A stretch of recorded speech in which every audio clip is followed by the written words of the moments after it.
Welcome sa week 7 ng computer application for the workplace and the integrated software application. So so week 7 to yung umpisa natin sa midterm. Okay, midterm natin. So ngayon ang pag-uusapan natin ay tungkol sa insert menu or insert tab ng Microsoft Word. Okay? So the insert tab names fits its function well. Everything you think you might want to add to a Word document, you use the insert tab to insert the extra features into your document. So nakikita natin dito sa illustration, so ang ginagamit dito, ang gamit sa Microsoft Office ay Microsoft Word 27. So, walang pagkakaiba yan sa sa Microsoft Word 2010, sa 13, 16 at saka 2019. So, lahat yan may mga commands, pare-pareho lang yung gamit. Example dito sa Microsoft Word 2007.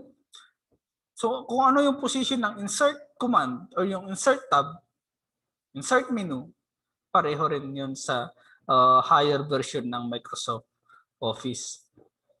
Okay, so dito sa illustration, meron tayong insert dito, insert menu. Then sa insert menu, meron tayong mga tabs o ribbon na tinatawag. We have page, table, illustration, links, header and footer, text, and symbol. So ito yung mga ribbon under insert menu. Okay, so there are 7 options in insert menu. So yun yung sinabi ko kanina, yung page, table, illustration, links, header, and footer, text, and symbols. Under page, on the far left, the first section is pages. The 3 categories you can insert for pages are cover, page, blank page, cover page, blank page, and page break. Okay. These 3 features are useful if you are creating a professional or long document. Example, gumagawa tayo ng multiple pages. Ngayon, meron tayong gustong insert sa gitna, sa second page, o kaya sa third page ng document natin, o kaya sa second to the last, example. So, ginagamit natin itong insert page. Okay? Another example is yung cover page. Okay? Yung cover page, kasi pag nag-insert tayo, kung minsan nakalimutan natin o kaya hindi pa natin na-decide kung ano yung design ng cover page natin, so kung minsan nag-umpisa na tayo sa laman niya mismo, okay, sa content. Ngayon, pag gusto nating ayun, naka-decide natin. Naka-decide na tayo sa design ng cover page, then babalik tayo sa unahan. Okay? So kung minsan ang ginagawa natin, pino-position lang natin yung cursor natin sa beginning of the character or ng page na ginawa natin. Okay? Yung cursor then, ang ginagawa natin is pinipress lang natin yung enter hanggang magkaroon ng blank page sa taas. Okay? Pero ito, gagawa tayo ng page, ng cover page without na hindi natin magalaw yung ibang pahina. Okay? So just click insert. Yan. Sa insert, sa menu, then lalabas yung sa may built-in, yan. Built-in, yung cover page, blank page, saka page break. Okay, pag cover page, automatic na magkakaroon yan ng kumbaga templates. Okay, lalabas yung mga templates. Pag click natin yung cover page, then yan, pipili lang tayo kung ano yung gusto natin na style or design ng cover page, then papalitan na lang yung mga text o ng graphics. Yan. Kung paano gagawa ng page, cover page, blank page, o paano mag-insert. So, position lang natin yung cursor natin kung saan, o kaya sa bottom, o kaya sa below, or before and after pages. Okay? Yun. Kung saan natin ilalagay. Okay? Dapat alam natin kung paano mag-position ng page ng ini-insert natin na page sa Microsoft Word. Then we have also tables. Okay? Moving right along to the table section, tables can get tricky. For a senior or beginner computer users, tables can be great for creating their own calendars. Example, click on the down arrow in the table. Yan. So pwede kang sa table kasi pwede kang mag-create ng calendar, ng mga example pag may mga ginagawa ka na kailangan ng tables, ng lines, okay?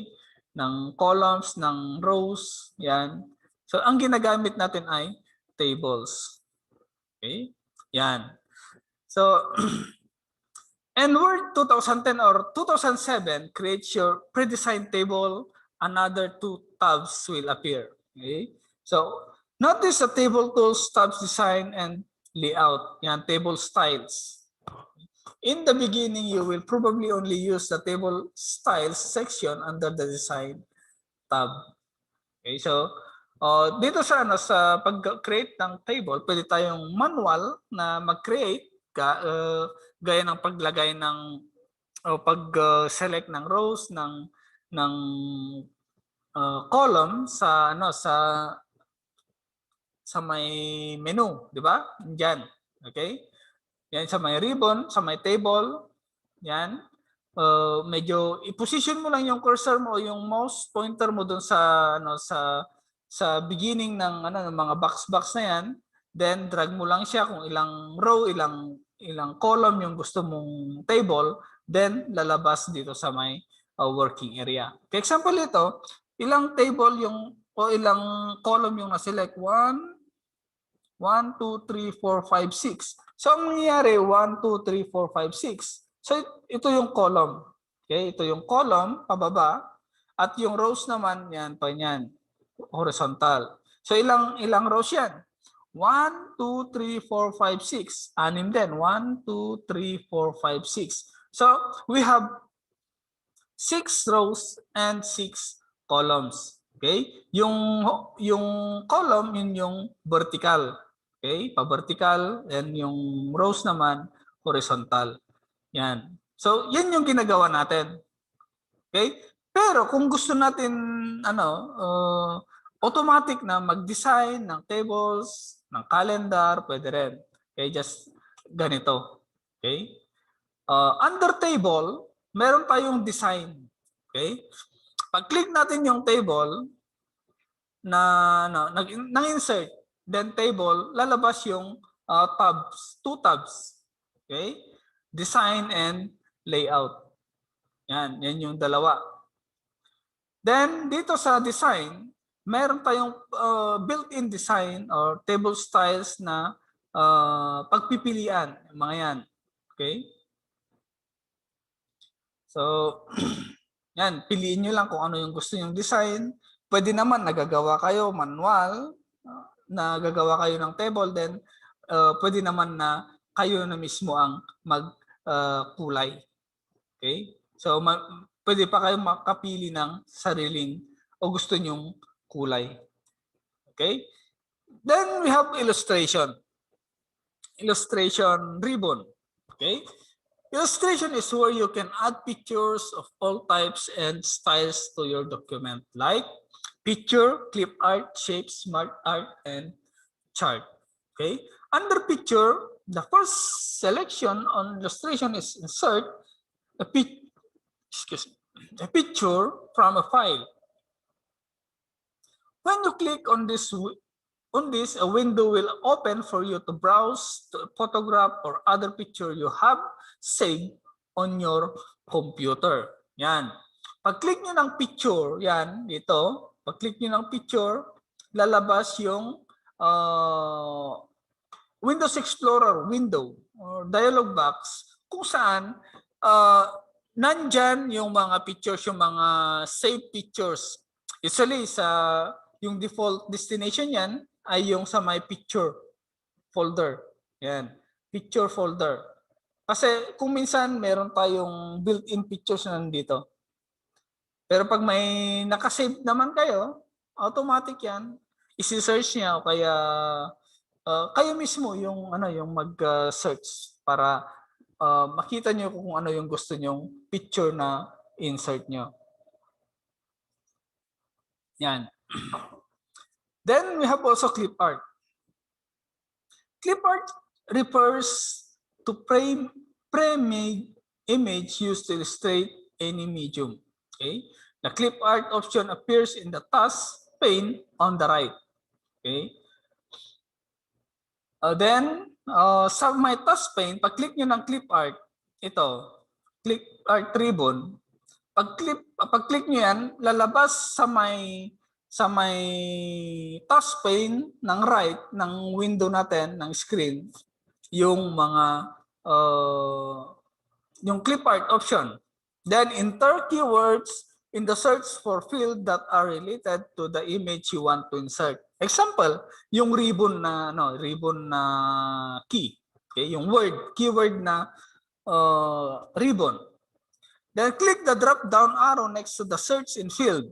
Then select everywhere to ensure word searches your computer and its online resources for an image that meets your criteria. Then click the drop down arrow and the result should be field. Okay, example ito. Pag ito yung nasa right corner ng ng screen natin, yung clip art. Okay, pag click natin ng clip art icon o ng menu o ribbon, lalabas itong pane na to, task pane. Okay, sa may task pane, lalabas tong clip art option. Okay, search for example, ribbon. Okay? Pag type mo ng ribbon, click mo yung go, then lalabas yung yung picture ng clip art. Yan, ng ribbon. Okay, yan, go. Then lalabas yan.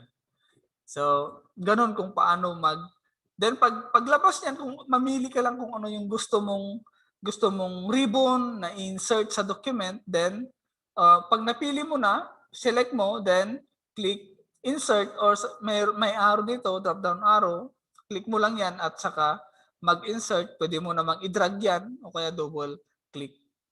Okay? Ganun kung paano mag-insert ng clip art sa document. Okay? So, kung minsan yung clip art nasa online yan, online search, pwede rin na yung nasa built-in na pictures, yan, yung clip art, yan, search in, yan, sa may search in, all collection lang.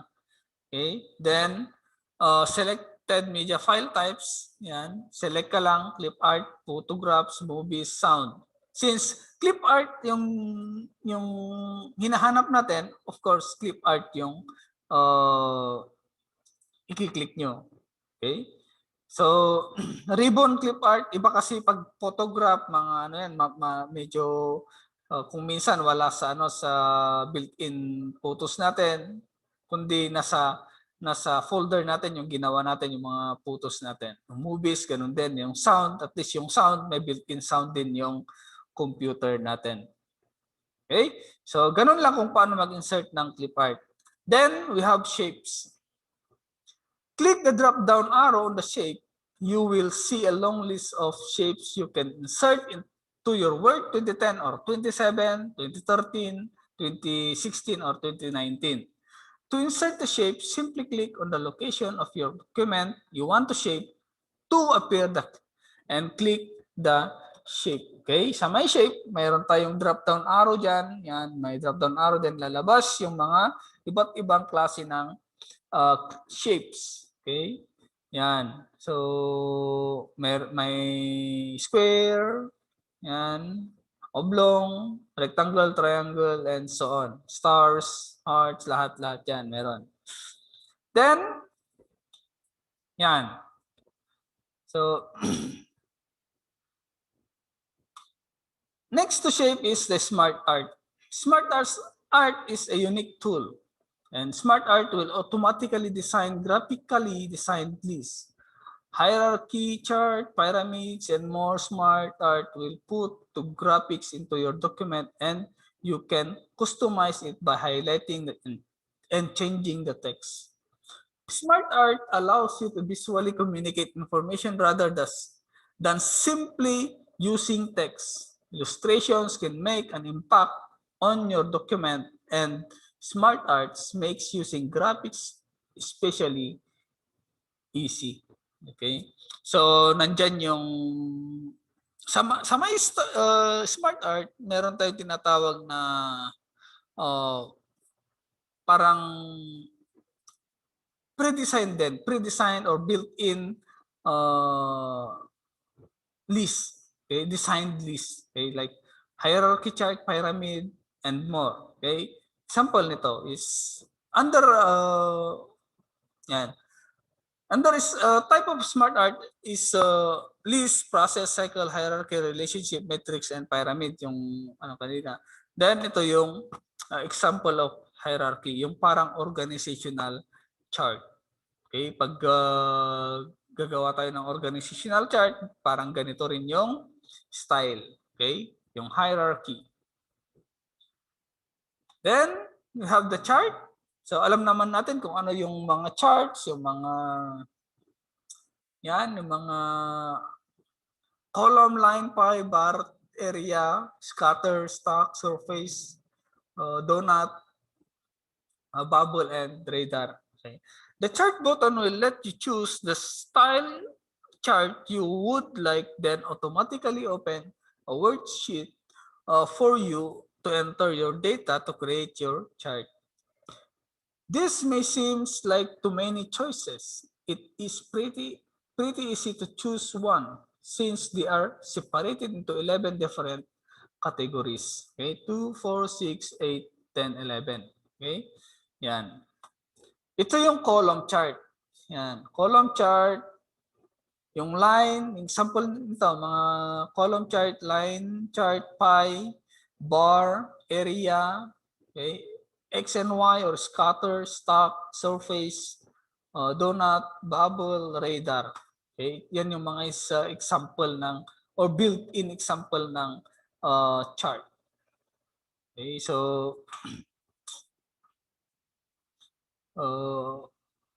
ano ba yung gamit niyan, di ba?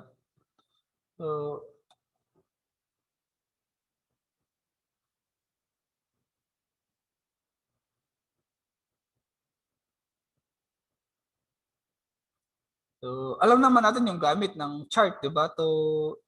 Illustration din yan. Illustration kung paano natin uh, kumbaga, example sa pie chart, example, kung paano hati-hatiin yung isang bagay. Okay? Example, yung mga gastusin, ito yung para sa kuryente, para sa tubig, para sa kusina. So, pwede nating i-chart yan. Ganon, para alam natin kung example sa budget mo, kung ilang percentage yung nakalaan para sa isang bagay. Okay? Yan. Okay, so ito naman yung links. These three buttons create links in your document that a reader can click on to jump to a website, bookmark section of your document, and email address or another program. Yung hyperlink, bookmarks, cross-reference. So these are links. Yung hyperlinks naman, yan, hyperlinks links from a hypertext document to another location. Activate by clicking on hyperlighted words or image. Example, yung isang word na may ililink mo siya sa ibang document, ibang content ng ano natin ng document, pwede rin 'yan. So, i-right click mo lang yung word, highlight mo, right click and click hyperlink. Then lalabas kung anong document mo ililink, anong file, anong example kahit na Microsoft o presentation, PowerPoint, PowerPoint presentation, pwede mong i-link yung ano, lalabas. Pag-click mo nung hyperlink word, i-click mo lang yon, then pupunta siya sa ibang document, ibang part ng document, ibang application, mga ganon. Okay? So, ganon yung hyperlink. And bookmark naman, if you are working on a long document and need to return to specific location in the document for editing, Word's bookmark feature can prove invaluable rather than having to scroll through page and page of your document. You can quickly return to marked location to resume your work. Okay? Example, sabi nga dito kapag gumagawa tayo ng long document. Okay? Ngayon, mayroon tayong gustong balikan sa document natin. Example, nasa dulo ka at nasa gitna yung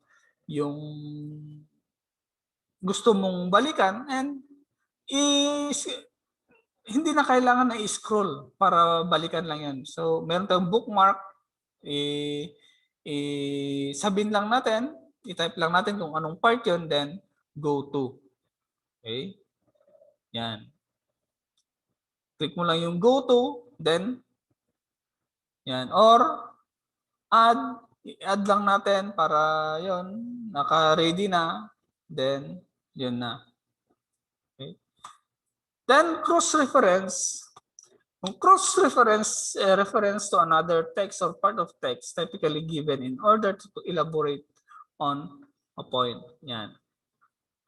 So, usually, hindi naman natin ginagamit to. Masyadong ginagamit. So, pero mas maganda rin kung alam natin kung ano yung cross-reference na yan. Yan. So, reference type. Yan. Reference type. Example, numbered item. Click lang natin kung ano yung type niyan. Then, insert to, paragraph number. Insert reference to, paragraph number. Then, yan. So, for which numbered item? Okay, sa column chart, line chart, pie chart, yan. I-click lang natin, then insert. Yan.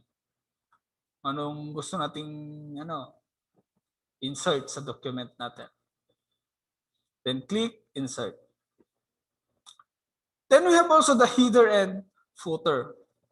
In the header and footer section, there are 3 buttons. By clicking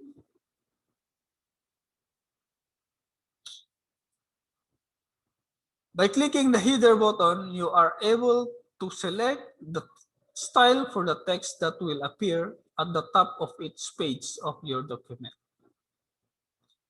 The footer is the same as a header but will appear at the bottom of each page of the document.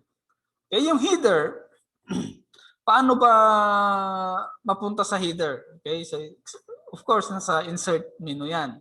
Pero yung shortcut niyan, pwede rin na double click mo lang sa may taas ng document mo. Okay, pinakamataas na part ng document mo, document area, then lalabas yung header. Okay? At the same time, pati na rin yung footer. So doon, meron din tayong mga options. Yan, example yan. Header, top of page, and footer, bottom of page. Yan.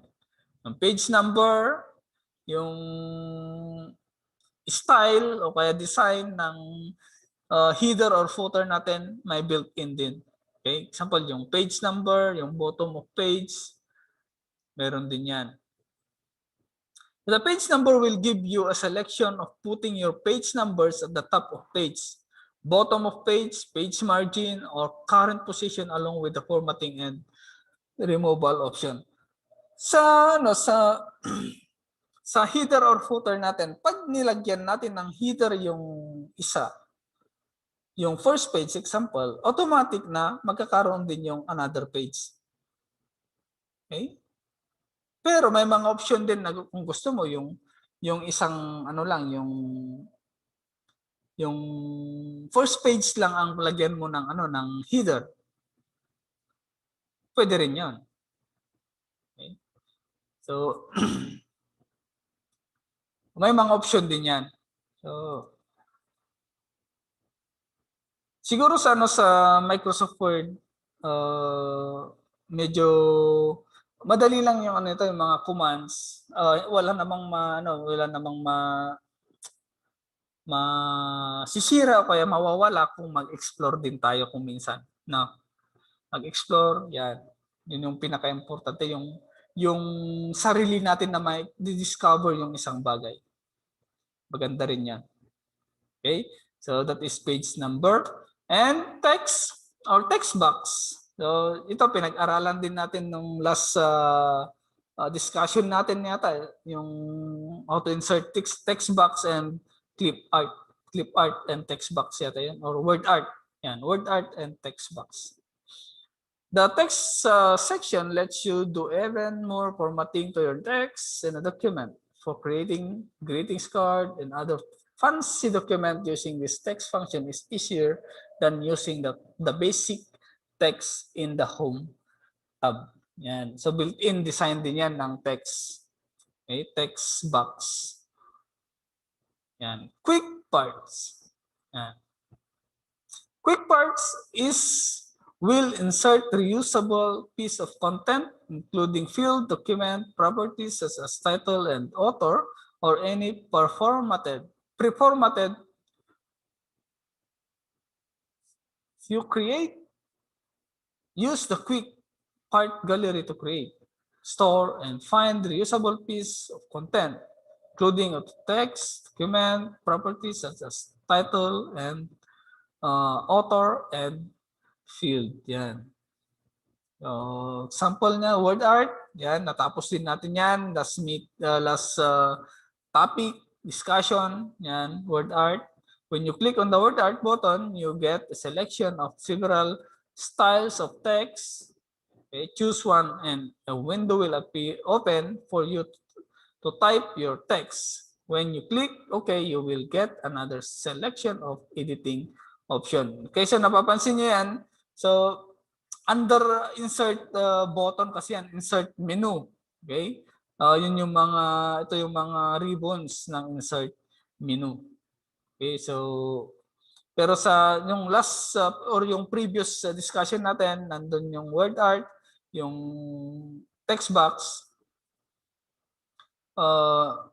Pero ito parang pahapyaw na lang to. Okay? Yan. Drop cap. Ano ba yung drop cap?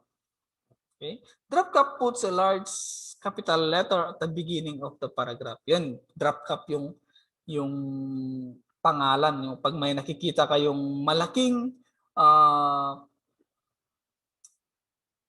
capital letter at the beginning of the paragraph na parang object o kaya parang picture, yung style niya, kasi hindi mo naman pwedeng palakihin yung pag nagta-type tayo. Hindi mo naman pwedeng palakihin yung word na o yung character na nakabox siya. Nakabox yung mga text. Yan. Yung mga sa may paragraph, beginning of the paragraph. So pag pinalaki mo yan using yung font size, yung ibang line o kaya yung ibang text, bababa yan. Okay? Pero pag ginamit mo yung drop cap, yan. Parang nakabox lang siya. Parang picture or object. Yan. Basta may makikita kayong malaking character sa beginning of the paragraph, drop cap. Tawag dyan. Yan. Then, Microsoft Office signature line. Yan. It's just that it provides a line with an X with the name and title you choose under the signature line. Yan. Kumbaga, John L. Nexon. So kung may gusto niyo mag-signature sa dulo ng document, pwede rin 'yan. Then date and time. The date and time button will put a date and time into your document and automatically update it every time you open the document. Okay? Even na pag nag-print tayo, kung minsan pag linagyan natin ng signature, meron ding date, Okay? Yung kumbaga yung property, okay? Property or properties ng gumawa lahat. Okay, yung time, date, yan. Document properties tawag doon. Okay, nandun lahat yung information. Then object. Yan. Insert object.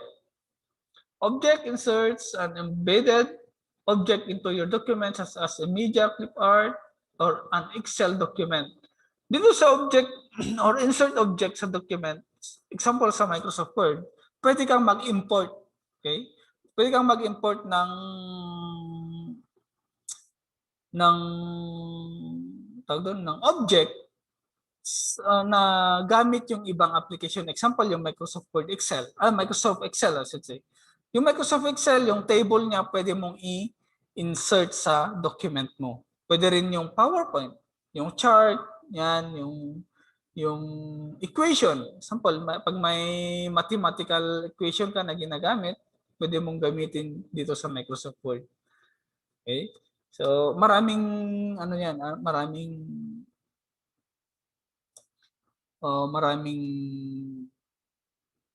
bagay na pwede kang magamit sa insert object, like paggagawa ka ng equation, mga formula na sa math, pwede kang mag-insert yan kasi mahirap na maglagay ng formula sa Microsoft Word kung minsan iba yung alignment niya. Pero using the insert object option, pwede kang maka-formulate ng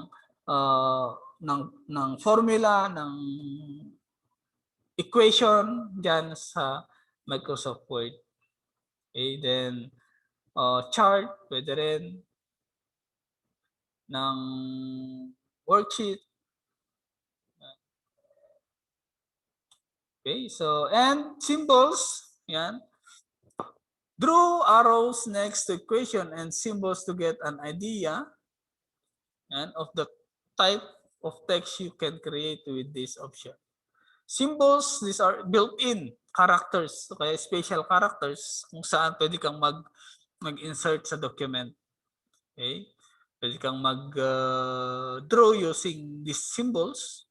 Okay? Draw box using these symbols. Pwede rin. Pwede rin na through keyboard, pwede mong may codes kasi yan. Kumbaga ito yung tinatawag na ASCII codes. Special characters, mathematical operators, mga yan. Pwede mong gamitin dyan. Currencies, yan.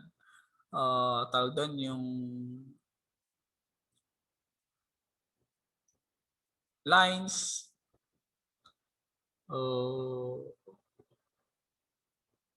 yan. Special symbols or special characters.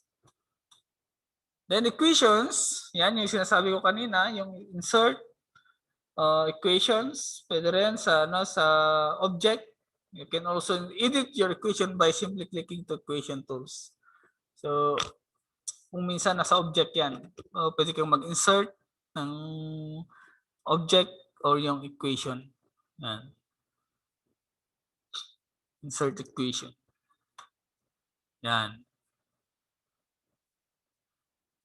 So yung ibang kasi yung ibang tawag doon, ibang Microsoft Word, hindi supported yung equation actually. So yung Microsoft Word 2007, yan, supported niya.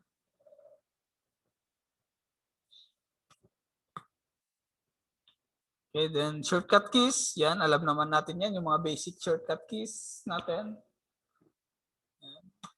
Then, yan. Okay, so diyan nagtatapos yung natin, yung discussion natin about insert button or insert menu, insert tab, and with sa natin sa ribbons. Okay? Yung under sa insert menu. Okay? So ngayon, sa insert menu or sa insert command, under sa module natin, okay, so meron tayong kung meron tayong activities na ginagawa doon, para yun kasi yung ano natin, yung basis natin sa grades niyo. Okay? Dapat tapusin niyo yun, yung mga activities na yun para uh, yun yung i-check natin. Okay? So since meron din kayong uh, computer, dapat meron din kayong computer. Kung wala, pwede kayong humiram o kaya pumunta dito sa school. Sabihin niyo lang para ma-set natin yung schedule para hindi kayo magkumpul-kumpul dito sa sa school, no? Kasi alam niyo naman yung sitwasyon, dapat social distancing. Yan. At kumbaga pwede tayong mag-accommodate kahit na 5 siguro para kung may gusto kayong gawin na pag wala kayong computer, of course, meron tayo, open naman yung school natin. Monday to Friday. Okay, sabihin niyo lang kung gusto niyo pumunta at may adjust ko din yung yung time ko kasi may ginagawa rin. Okay? May mga ginagawa rin. Okay, para mabantayan ko kayo,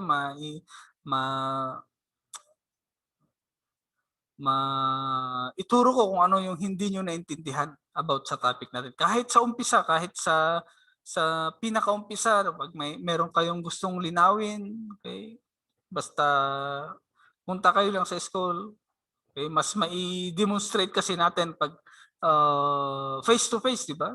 Kasi gagamit tayo ng computer. Pero pag dito, mahirap. Okay? Mahirap na demonstrate pag nasa online tayo, sinasabi lang natin, di ba? So, mas maganda na computer talaga yung gamitin. Kahit na nag-online tayo na nagde-demonstrate, dapat ang ano ko lang, ang advice ko lang na dapat meron din kayong computer na hawak-hawak at sinusundan niyo yung mga steps ng ginagawa natin para pag sagot niyo sa activity niyo, mas madali kasi nandun na eh. Di ba? Okay, so that's all. Salamat sa pakikinig, sa panonood o kaya salamat sa pag-join sa conference na to. Okay, so maraming salamat.